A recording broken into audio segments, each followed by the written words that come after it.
வணக்கம் நண்பர்களே.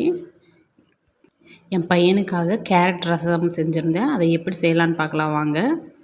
அதுக்கு ஒரு தக்காளி, 3 பல் பூண்டு, ஒரு கேரட் எடுத்திருக்கேன்.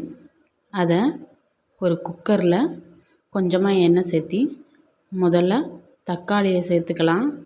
தக்காளி சேர்த்ததுக்கப்புறமா அதை லைட்டாக வதங்கினதுக்கப்புறமா உள்ள கேரட்டை சேர்த்துக்கலாம்.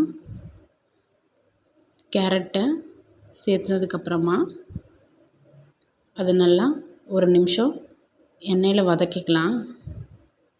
எண்ணெயில் வதங்கினதுக்கப்புறமா அது கூட 3 பல் பூண்டு சேர்த்துக்கலாம்.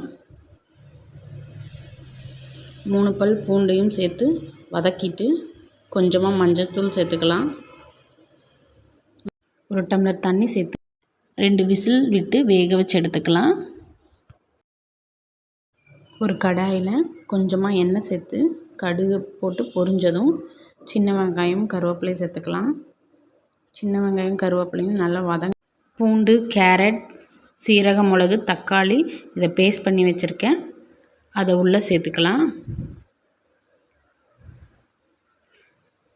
அது ஒரு கொதித்ததுக்கப்புறமா கேரட், தக்காளி வேக வச்ச தண்ணியை உள்ளே சேர்த்துக்கலாம்.